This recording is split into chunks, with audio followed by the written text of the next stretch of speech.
я с удовольствием передаю слово, можно, дорогой мне, моему сердцу, Ларисе Юрьевне Марченко, потому что я вам сегодня, как бы уже я утром она вам представлялась и говорила о том, что она представит Министерство образования наше, но пока Ларисы Юрьевны не было, я вам рассказывал про нашу программу, да, то есть так вот фактически все, что касается образования и образования для устойчивого развития, мы прошли вот спина спиной, да, то есть вот эти работаем давно, да, и со Шпарой давно работаем, да, но вот эта вот работа, конечно, когда мы вместе защищали, то есть сначала вместе придумывали, потом вместе писали, потом вместе это защищали, да, то есть это конечно, она заставляет в этом смысле понять, кто есть кто, да, помните, это как парня в горы с собой бери, да, то есть и там ты поймешь кто. Я так понимаю, что мы залезли на этот Монблан вместе, вот поэтому я прошу любить и жаловать, и надеюсь, что вам будет интересно, и рекомендую, ну, как бы, подумать какие-то, может, вопросы для обсуждения, как это, я бы хотел, чтобы мы поговорили, Наташа, к тебе тоже, да, то есть, как бы, как у вас, а как это, то есть, мы сейчас говорим, как это у нас с точки зрения, ну, как бы, вот, нашего министерства и некоторой формализации, да, Лариса Юрьевна, то есть, вот, подходов, рамок и так далее. Давайте потом, после вот выступления, некоторое время используем на то, как у нас, в ваших странах имеется в виду, и потом с удовольствием перейдем опять к продолжению сессии Наташи. Хорошо, такой план подойдет. Я не понимаю, сколько это будет по времени, будем двигаться уже по... Очень сложно мне было составить этот хронометр. Вот. Но Бог даст, я уверен, что будет интересно и здорово. Лариса Юрьевна, прошу вас. Ой, спасибо большое. После такого представления как-то даже страшно немножко сюда вставать, но все равно еще раз, коллеги, ну да, еще раз, коллеги, добрый день. И у меня сегодня тема, как вы видите, введение вопросов устойчивого развития и изменения климата, стандарты нового поколения.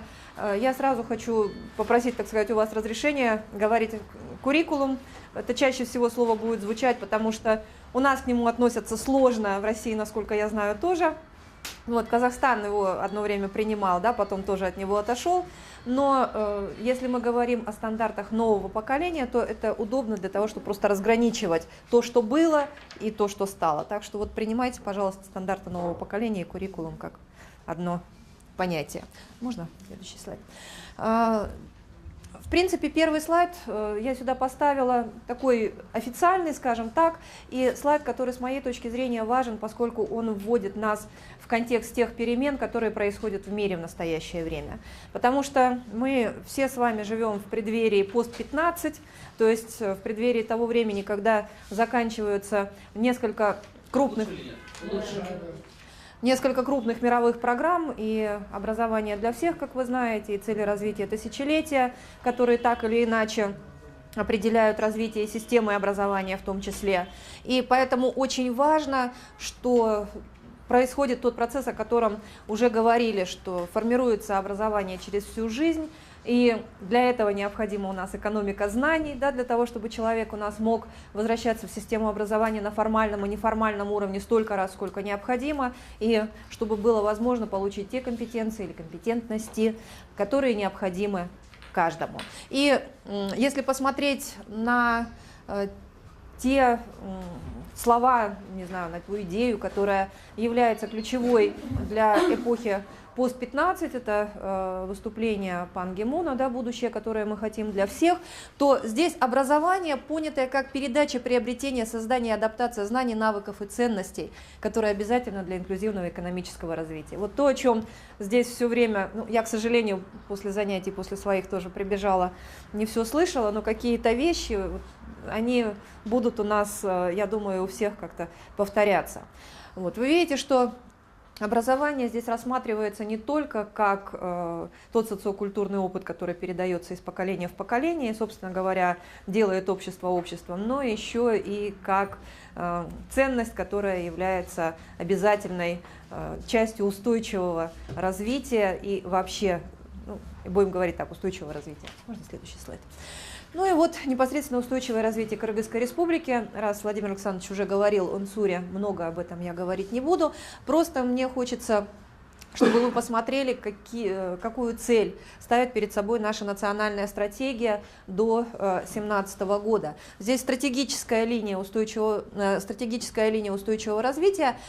Смотрите, что сильное независимое государство, входящее в число развитых стран, и так далее, высоким уровнем образования, здоровой окружающей средой, общественной стабильностью, то есть это составные части видения нашего будущего. И когда, как Владимир Александрович говорил, мы пытались сформулировать, что должно лежать в основе образования для устойчивого развития в Кыргызской республике, то мы попытались говорить о двух очень важных вещах. Во-первых, развитие системы образования путем эффективного использования внутренних и внешних ресурсов для обеспечения государства и общества кадрами, необходимыми для устойчивого развития. А во-вторых, как инструмент это переход к компетентностной модели образования, о чем тоже шла речь. И я, так сказать, двумя руками согласна с тем, что говорили, что одни только знания не формируют отношения человека, да, потому что знания очень часто ценностно просто-напросто нейтральны как таковые, а давно известно, что образование – это то, что является частью внутреннего мира человека, что невозможно абсолютно без формирования какого-то определенного отношения к этому знанию. И можно следующий слайд? Спасибо. Я выписала сюда еще и несколько аспектов, которые отражены в национальной стратегии устойчивого развития и программе и плане действий правительства по переходу к устойчивому развитию, то есть по реализации национальной стратегии, где указаны, в частности, меры, которые нас с вами будут интересовать, которые касаются стандартов нового поколения. Вы видите, что приоритетное направление у нас здесь – это предоставление качественного и доступного образования в соответствии с возрастными потребностями человека. Что, с моей точки зрения, важно, у нас впервые в программе и плане действий правительства появились несколько аспектов, которые позволяют говорить о переводе образования из статуса вещи в себе, если можно так выразиться, вещь для общества. У нас впервые четко увязано предоставление образования с возрастными и социальными категориями людей.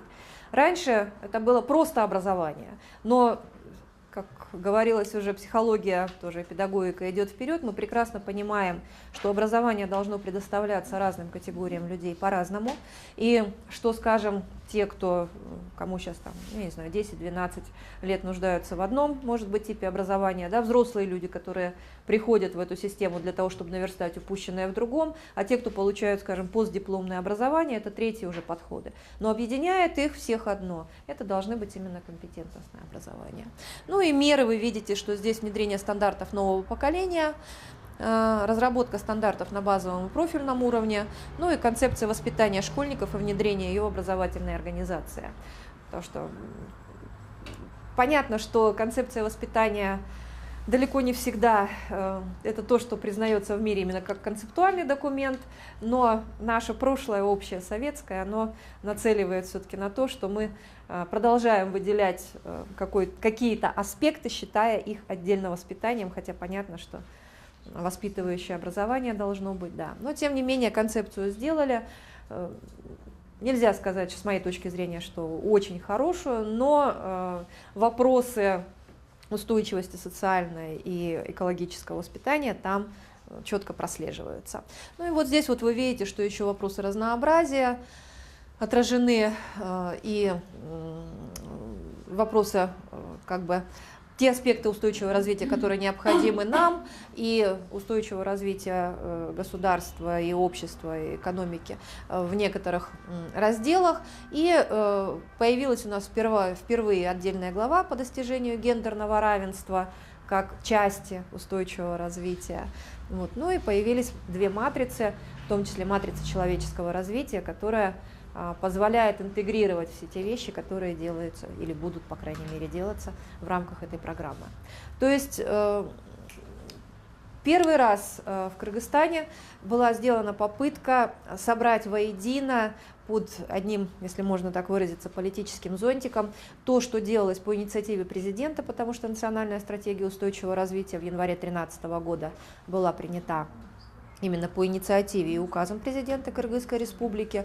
Программа и план действий правительства, понятно, это наша исполнительная власть, нацелена на реализацию НСУРа. И, наконец, все это утверждалось нашим парламентом Жыгарку Кенешем Кыргызской республики.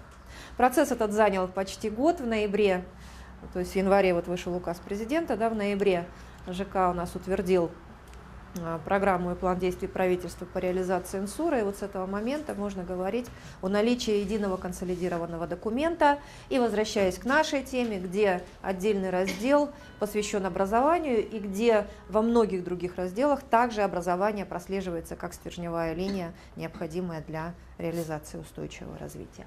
Можно следующий слайд? И тоже несколько слов буквально о 3 документах, которые у нас действуют в системе образования. Это стратегия развития образования до 2020 года и план действий по ее реализации, прошу прощения, первый план действий и концепция развития образования. Ну, концепция, понятно, общий документ, стратегия, она уже более конкретна, а план действий выводит все это на уровень мер, индикаторов и отслеживания результатов. Сейчас у нас план действий разрабатывается второй. Он привязан к 3-летнему прогнозу бюджета, поэтому 12-14, 15-17 и затем будет 18-20 план действий по реализации стратегии до 2020 года. И раздел небольшой, правда, он посвящен как раз мерам, которые предлагает проект ШПАРы, то есть в основном стратегическом документе системы образования у нас сейчас этот проект включен.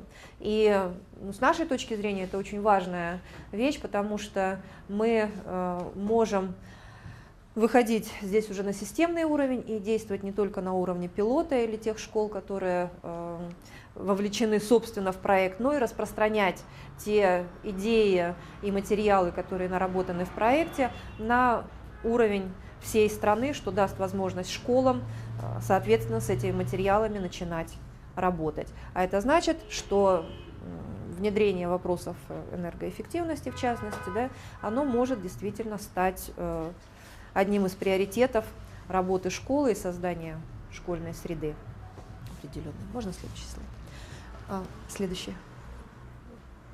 Вот, спасибо. Ну и, соответственно, в стратегии развития образования у нас тоже сказано о необходимости...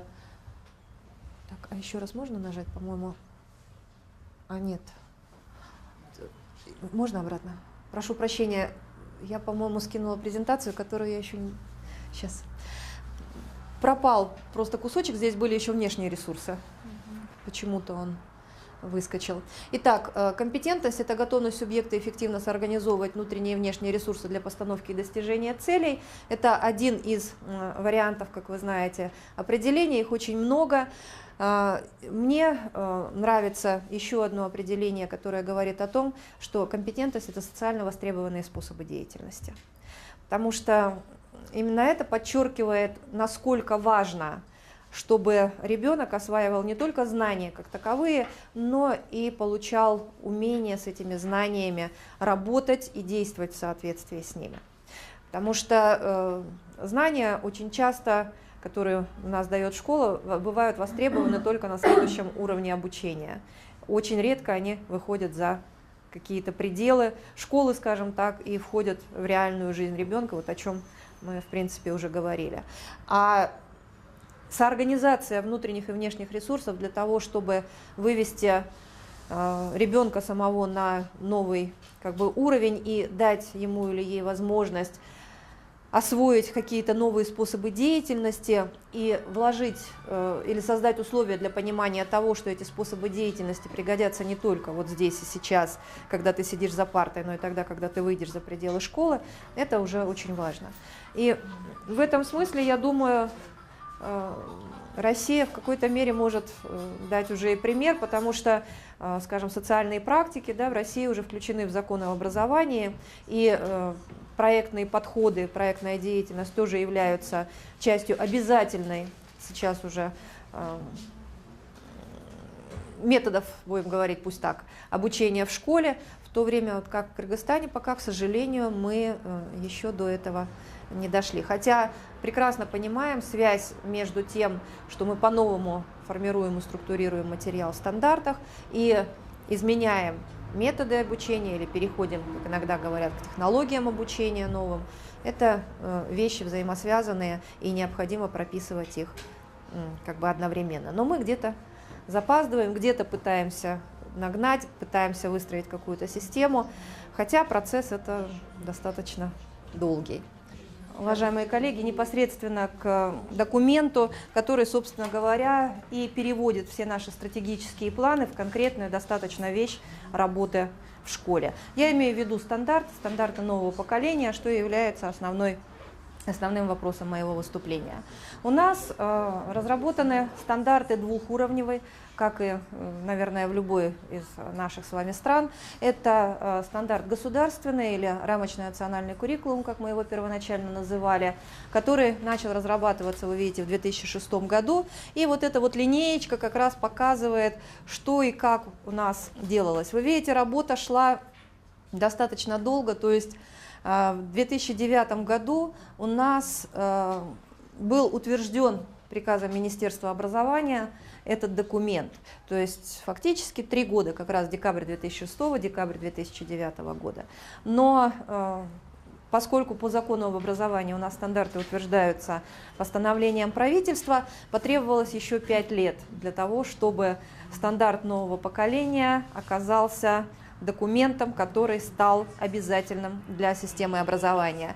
Видите, 21 июня 2014 года, то есть вот буквально всего 2 месяца тому назад, этот документ, даже меньше немножко, да, этот документ был утвержден правительством.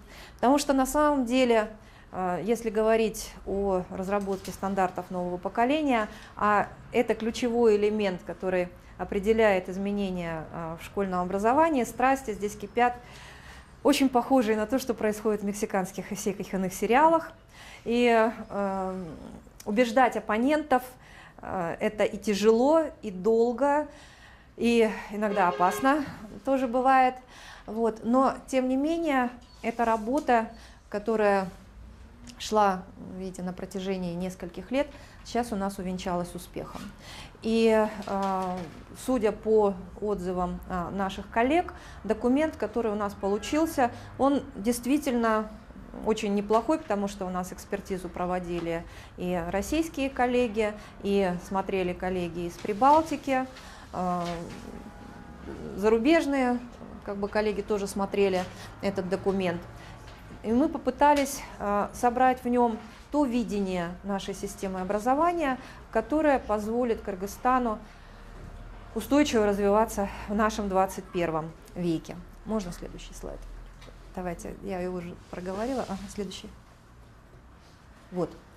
И одним из ключевых моментов, которые заложены в новом стандарте, это, соответственно, выделение компетентностей ключевых в рамочном национальном стандарте. И там же заложены нормативы и требования к разработке стандартов предметных, что нас с вами, собственно говоря, будет интересовать. В рамочном куррикулуме выделено 7 образовательных областей. Одна из них, естественно, научная, куда собраны предметы, работающие непосредственно с той тематикой, о которой мы с вами говорим. Но я сразу хочу сказать, что у нас, почему так долго разрабатывался документ, что была сделана попытка провести какие-то сквозные единые линии через все образовательные области. И одна из этих основных линий связана как раз с энергоэффективностью, с энергосбережением и, если говорить потом уже и шире, с экологической составляющей. Поэтому эти линии включены и в образовательную область естествознания, и в образовательную область языковая, например, особенно во втором языке, то есть государственном языке, который у нас сейчас активно осваивается в стране, и в образовательную область социальную, ну и так далее и тому подобное. Итак, когда разрабатывался стандарт, то речь шла о том, чтобы постепенно переходить от понимания предмета как замкнутого на себе какого-то элемента, когда это из учебника по педагогике, содержание образования по каждому учебному предмету должно соответствовать логике и системе, свойственной той или иной науке, к пониманию того, что ребенок, собственно говоря, осваивает опыт, накопленный человечеством. И этот опыт должен быть педагогически адаптирован для того, чтобы ребенок мог жить в этом нашем сложном, непредсказуемом и быстро меняющемся действительно мире.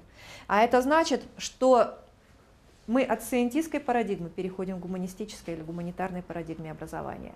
И предметы строятся совершенно в другом залоге. И поскольку учить всех всему, на чем построена школа традиционная, уже не представляется возможным, мы пошли по пути примерно в то же время, что и россияне, что и наши соседи из Казахстана, выделение фундаментального ядра предмета. И, насколько я знаю, вот буквально около 2 месяцев тому назад, да, в законе об образовании России поднимался вопрос о внесении этого понятия «фундаментальное ядро» уже непосредственно предлагали, непосредственно туда. Вот у нас это закреплено в государственном стандарте общего школьного образования для того, чтобы можно было понять и четко выявить конструкцию предметов поколения. Следующее. Ну, что входит в фундаментальное ядро, я думаю, важно здесь остановиться, потому что это так или иначе определяет те моменты, которые мы доносим до ребят.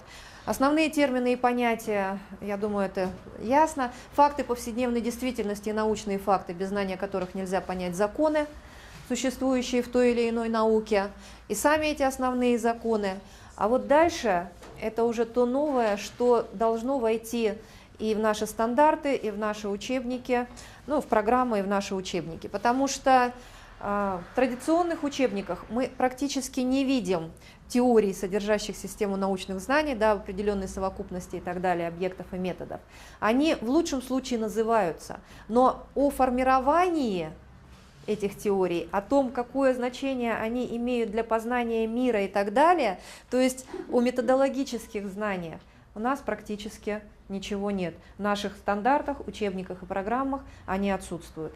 Между тем, я думаю, что это один из способов решения того парадокса, о котором у вас здесь так хорошо шла речь, когда сознание и поведение оказываются разорваны, потому что человек не понимает, как это все действует, почему оно создается и что нужно сделать самому для того, чтобы это как-то изменить. Ну и самая большая проблема, наверное, это оценочные знания, знания о нормах отношения к различным явлениям жизни, которые ни в стандартах, ни в программах, ни в учебниках у нас практически не закладываются. А если мы хотим, чтобы ребенок не только знал, но и действовал, это один из основных компонентов, требуемых в современной школе. Можно следующий слайд? Вот исходя из такого понимания фундаментального ядра, мы попытались построить курс естественно-научной образовательной области. Я буду в первую очередь говорить именно о ней, совершая там экскурсы небольшие в другие образовательные области, чтобы не особенно задерживать ваше внимание.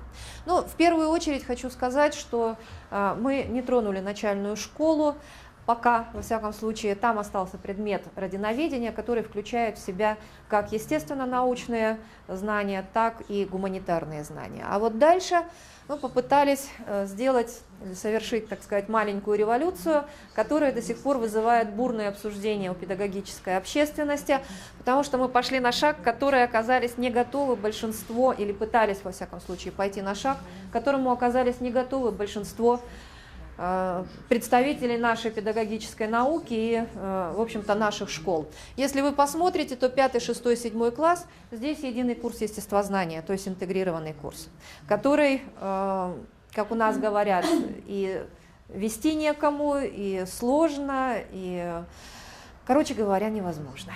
Вот. Потом курсы идут в развертке, уже, как мы привыкли, физика, химия, биология и география. Вот. И 10-11 класс у нас идет на 2 уровнях. Это базовый курс и профильный курс.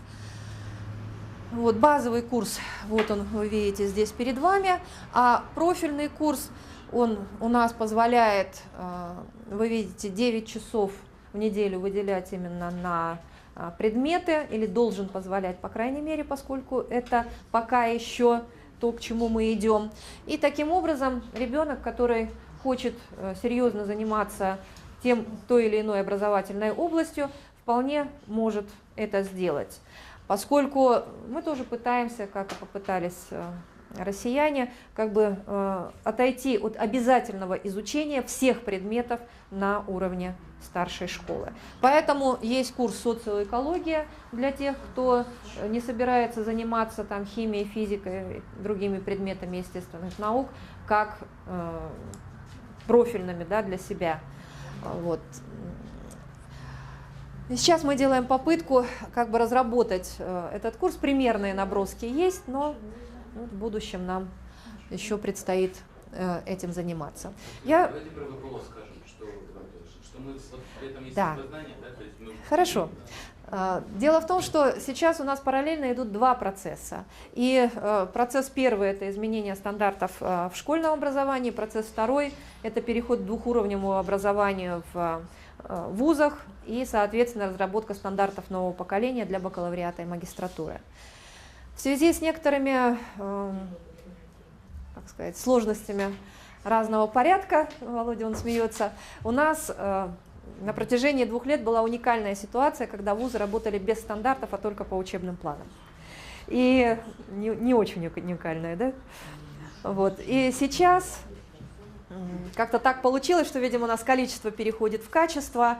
На прошлой неделе премьер-министр подписал постановление правительства о делегировании полномочий на утверждение стандартов нового поколения на уровне вузов и на уровне школ, Министерства образования и науки. И я думаю, что в ближайшее время мы сможем утвердить бакалавриат, и следующее это будет уже магистратура. Так вот, почему для нас это важно? Потому что у нас произошел переход от подготовки будущих педагогов по предметам к переходу по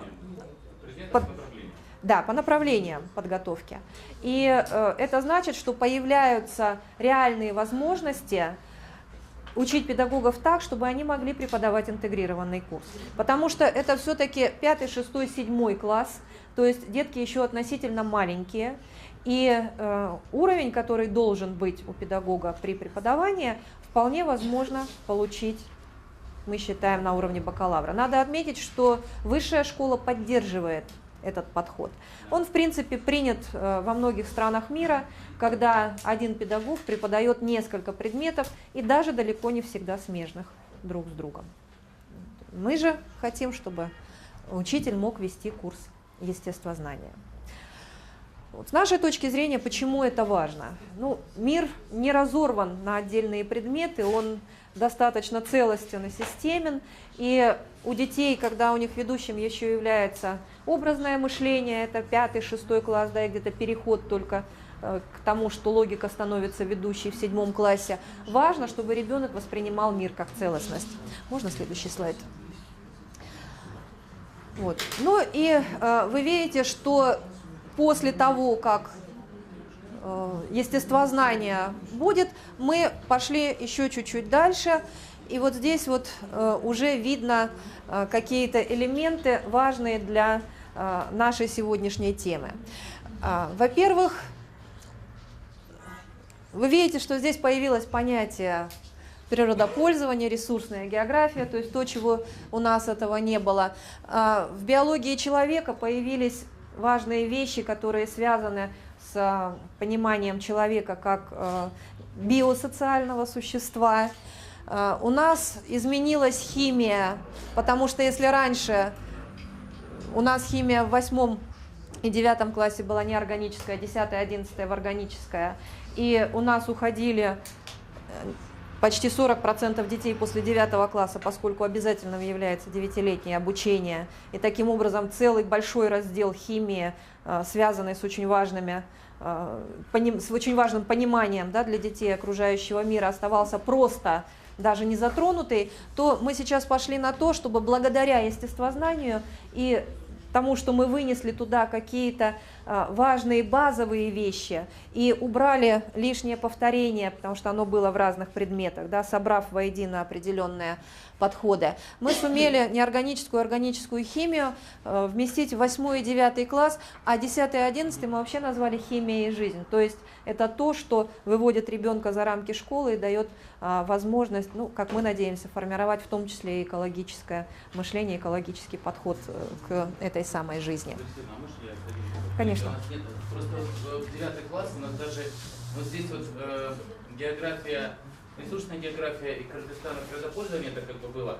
Может быть даже сейчас, просто сейчас нет как бы официализации названия, да, то есть, но у нас есть еще предложение называть курс география устойчивого развития Кыргызстана или география с основой устойчивого развития Кыргызстана. То есть мы пытаемся внедрить вот все те компоненты, которые есть, вот в эти вот, ну уже даже в названии я просто хочу сказать, что понятно, что содержание, и вот что касается биологии, физики, то есть может быть просто будет интересно, что, например, по биологии мы говорим уже, отходим от систематического коллеги. А вот это сейчас следующий слайд. Ага. Еще тогда один сделайте, пожалуйста. Угу. Следующий. Угу. Ну, я просто хотел сказать, что другой подход, да, или вы будете говорить в Володь, давайте. Вот, просто, что мы пытаемся, я хочу, чтобы, может быть, вы тоже как-то нам помогли в этом. То есть, смотрите, не столько важно знать систематику, сколько важно знать вообще общее представление о жизни. То есть, в этом смысле, центральным звеном мы кладем схему Вернадского, где биогеохимические циклы, да, то есть причем для всей вот этой области естествознания. Это матрица, через которую мы как раз сейчас она будет там. Интеграция. Я просто хочу такие вот нюансы вот сказать. Значит, что вот смотрите, то есть в основу этого кладется, то есть вот сам цикл жизни, значит, значение биоты, то про то, что нам разговаривал Эмиль Джапарович, и в этом смысле второе, что если это уже биология, например, да, или там ботаника, то не в плане как бы систематики. Конечно, систематику важна, но систематика не важна для мира.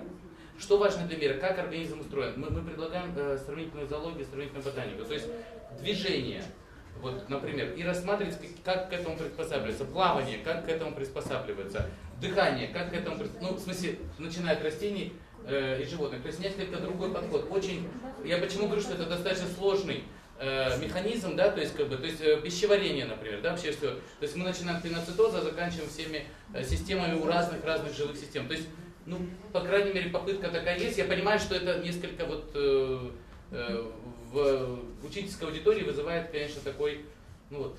Всплеск эмоций. Да, различных эмоций. Что получается? Вы не объект изучаете, а действие? Можно вернуться Нет, назад? мы изучаем объекты тоже. Мы Назад, говорим обратно. о том, что Еще. сравниваем. Володя, Еще. это в курсе естествознания или биологии, как Не-не-не. 8-9-10? Это биология, Это биология. 10-е, естествознание, сказал биохимические циклы. Потом мы переходим через на систематику, через вот функции на систематику. То есть систематика не база, кстати, важнее функция, чем ты систематика. А Ну, в чем проблема? не так. Подождите, вы в 4 классе проводите цикл воды, цикл углерода. Я их просто вам обобщил как биохимические циклы. Просто мы их называем цикл воды, серый углерод. То есть не надо слова. В этом смысле. Так, ну эмоции и в этой аудитории тоже мы знали. А это мы нормально? все знали, Лариса Юрьевна, да? Это нормально. Да. Пожалуйста, Можно сразу по этому же слайду, да. Понятно. Дело в том, что мы тоже переходим в Казахстане на 12-летнее образование. Мы не переходим. коллеги. Не слышно вопрос. Вот, на 12-летнее образование у нас тоже как раз вот в этих классах вводится курс естествознания. Очень Отлично. похожая, да, очень похожая система получается. Ну, я имею в виду не внутренняя, а структурно-то. Получается, что да, естествознание, и потом выпускные только 11-12 наоборот получается. У нас как бы курс не 9, а 10, а 11-12. И там как раз вот тоже начинаются прикладные курсы, вот как раз когда уходит ребенок на тот предмет, который ему больше нужен для того, чтобы проверить. Но здесь опять вот идут, здесь же оценивание начинает. Опять, каким образом, если мы начинаем сдавать все предметы на экзамене, а при этом мы изучают углубленно только один предмет, потом подготовка учителей, да, они сейчас подготовим курс высшей школы, но им надо отучиться еще 3 года или 4 года, да, чтобы стать специалистом, значит, надо взять специалиста, который уже есть в школе. Повышение Вот квалификации. опять начинается проблема, а потом у нас говорят, не знаю, как у вас, у нас говорят так, если ты не прошел именно это образование, ты будешь без категории, если ты прошел, то ты имеешь категорию, у нас начинают скидывать, снимать, и тогда учителя сразу хотят выпадать из этого, вы понимаете, такой бунт начинается такой, когда не подготавливается заранее, вот именно вот вроде бы подводные камни, когда, чтобы их не было, а сразу регулировать. Потому что очень как бы Близкие школе вещи, почему не принимают, потому что Ну, у нас в этом плане немножко легче, у нас нет категорий. Их сняли в 2011 году, когда ввели новую систему начисления заработной платы. Вот, поэтому здесь уходить особо не от чего. Но мы собираемся говорить о сертификации учителей, но там это будет скорее плюсом, если ты можешь... Коллеги, вот ничего не понимаю уже даже. Давайте послушаем. Ну, устали просто уже. Я понимаю, что устали, сейчас мы перейдем к Играм. вещам, Ага. да, но это вот... Вот. Мы перейдем к сертификации, но это будет плюс, если ты можешь вести какие-то предметы близкие или там даже далекие друг от друга, то, естественно, у тебя здесь будут баллы, это может быть связано с заработной платой, это стимулирование уже определенное учителя. Поэтому здесь скорее выгода будет. Вот. Ну и тоже, что касается каких-то сложностей для учителей, это понятно, естественная, наверное, боязнь нового. Но у нас, по крайней мере, тоже не будет проблемы, я надеюсь, с оцениванием, потому что у нас, в отличие от России и Казахстана, ОРТ, то есть общереспубликанское тестирование, и это экзамен, который сдают только те, кто собирается поступать в вузы. И он у нас очень гибкий, там есть основной тест, это русский или киргизский, соответственно, да, язык и математика, и предметные тесты, их 6, как бы направлений, да, предметов, из которых вы можете выбирать то, что вам необходимо. А экзамены у нас сдаются просто в школе. Вот. Да, да. И в отличие, опять-таки, вот здесь прошу прощения. Она адаптирована, а у нас, получается, мы расставляем... У вас, да, НТ. А включаем американизацию. Вот. Поэтому у нас ни разу не было, пока вот за 10 лет, что ОРТ проходит, с 2003-11 уже лет, у нас не было ни разу никакой проблемы, ни в смысле утечки информации, ни скандалов, ничего. То есть у нас тест очень высокого уровня надежности, и все СНГ у нас здесь было, смотрели ОРТ, в общем, считают, что один из лучших вообще тестов, который оценивает, тем более он проективный еще тест. Можно следующий слайд? Тогда, можно я это тогда проскочу, потому что какие-то вещи, следующее, Владимир Александрович уже сказал, я остановлюсь вот здесь, чтобы потом чуть-чуть сказать о матрице. Вы видите, что, естественно, научная область, когда формировали ядро, мы, естественно, говорили и о цели, причем, то есть ради чего, да, и как это ядро выделять, какие подходы там существуют.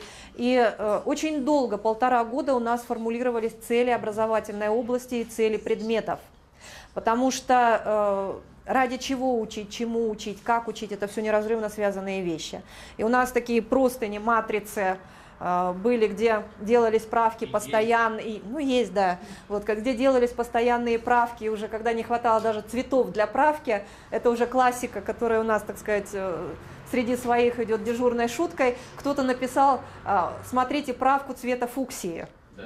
Вот, потому что все цвета исчерпаны, поэтому начинаем с этого. Но посмотрите, скажем, если Владимир Александрович говорил о биологии, я сейчас вернусь немножко к этому. Посмотрите, химия.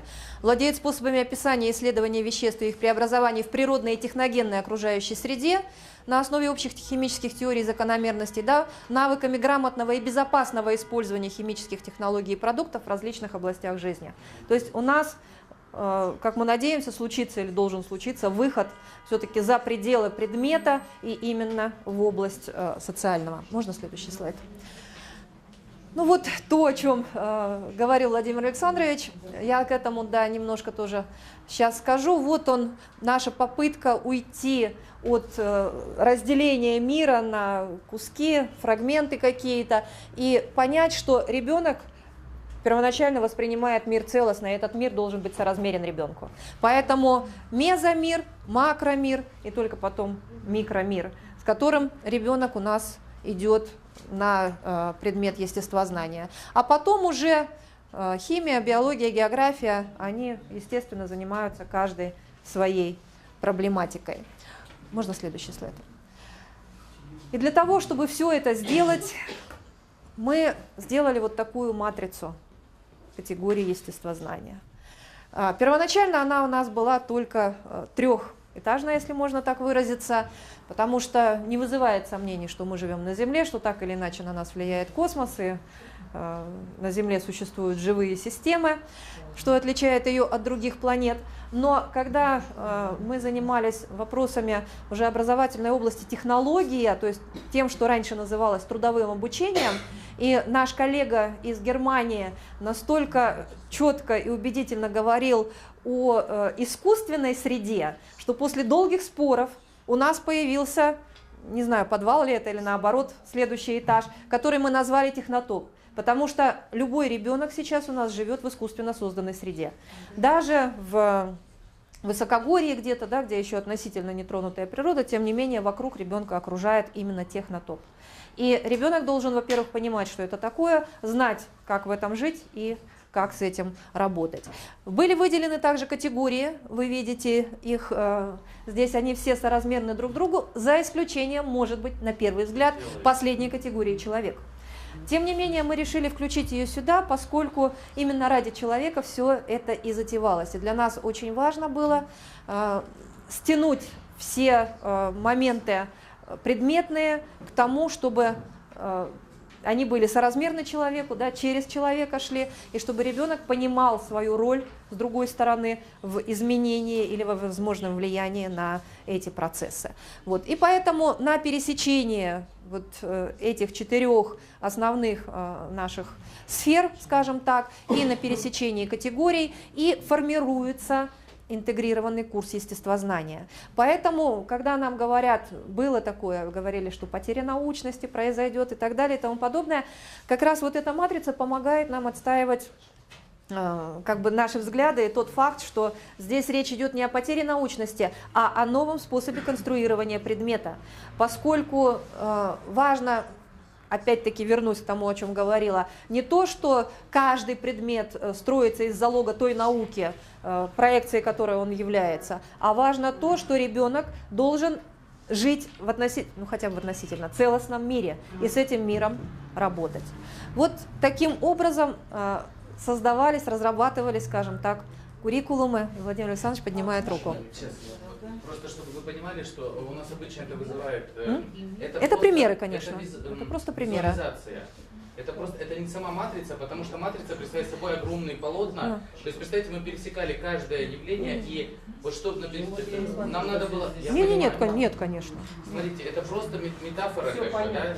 Вот. А смотрите, в каждой точке, что у нас получается? Мы формируем те типы, скажем так, предметов, да, то есть, или как бы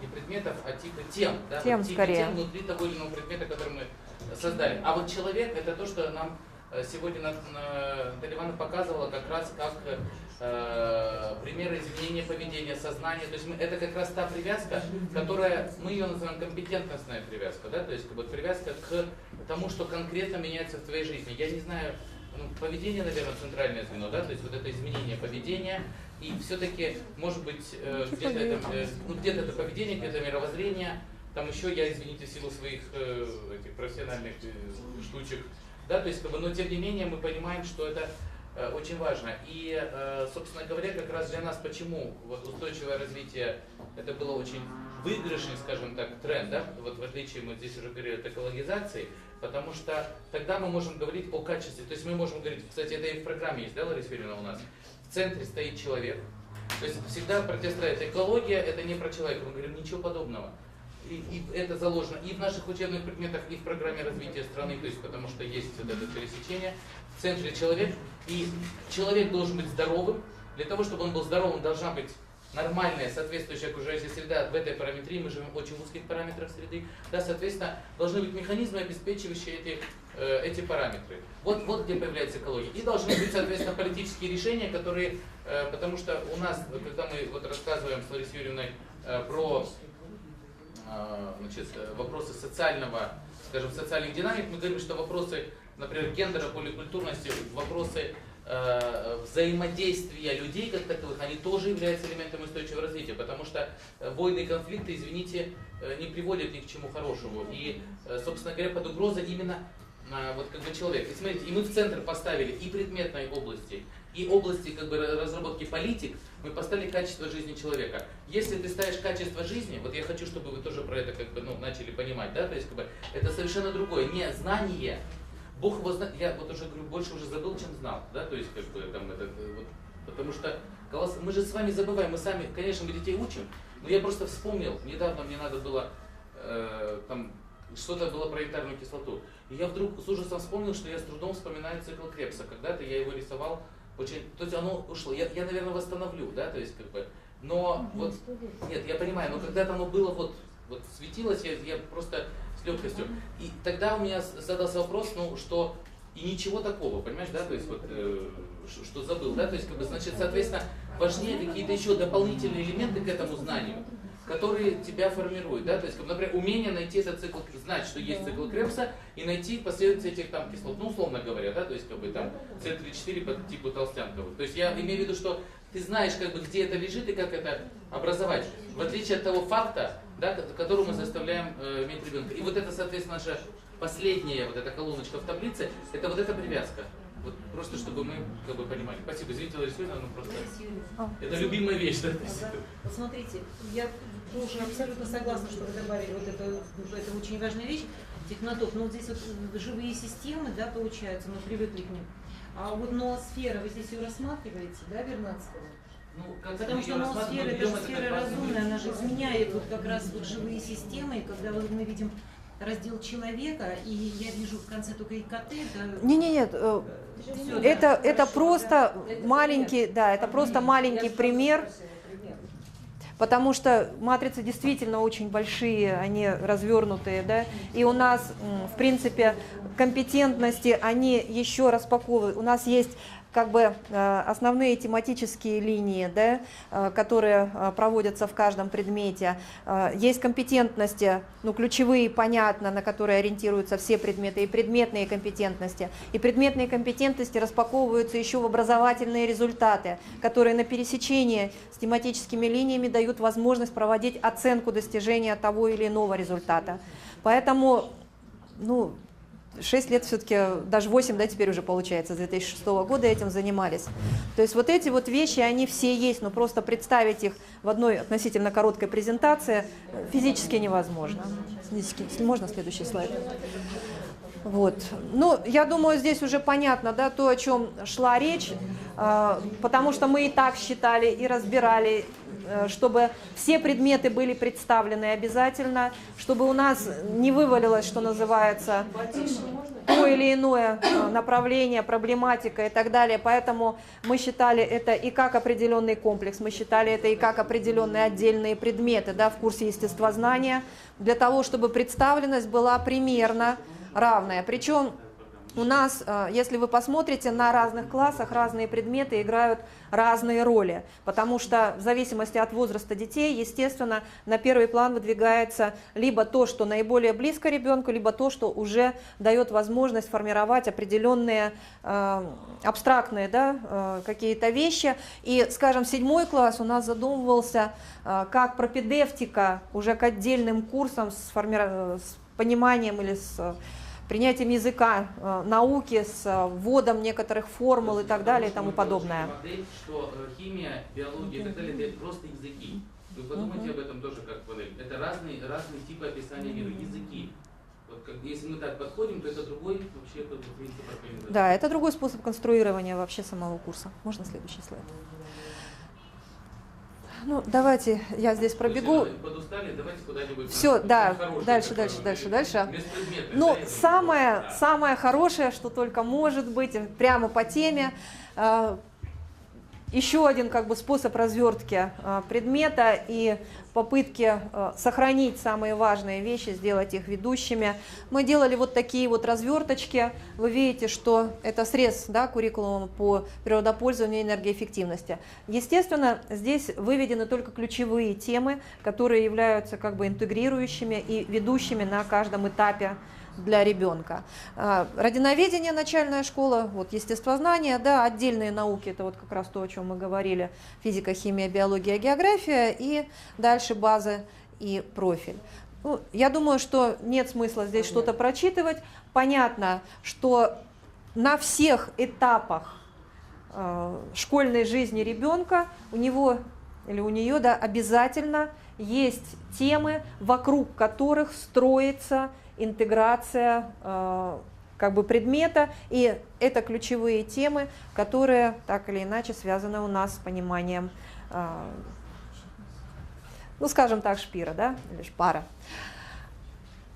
Можно, да, следующий слайд, спасибо. У нас... Да, нет, шарики, вот оно как раз энергосбережение, да, все остальное. Угу. Можно следующий слайд?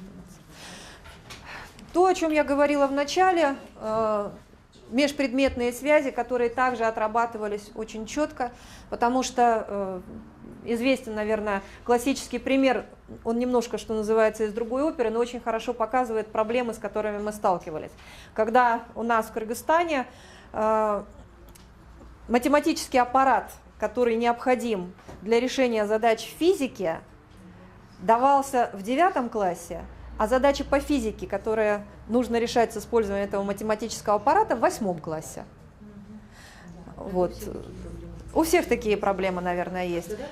Отказались от советского образования, сразу потеряли все параллели и связи. Вот, и поэтому у нас были еще и матрицы, в которых мы выстраивали предметы, причем в том числе, ну, поскольку я историк, для меня важна история, да, как она тоже формировалась, это, скажем, история и математика, потому что понятие отрицательных чисел в математике у нас было в 6 классе, а счет лет до нашей эры, то есть те же отрицательные числа в истории в 5 классе.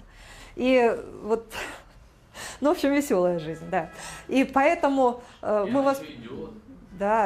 воспользовались, в общем-то, разработкой куррикулумов для того, в том числе и для того, чтобы выровнять вот эти вот вещи и четко закрепить какие-то связи между различными образовательными областями. Ну, здесь маленький кусочек. Вы видите, мы выбрали социальную образовательную область, чтобы показать, как это делается. То есть и ОБЖ, то есть основа безопасности жизнедеятельности.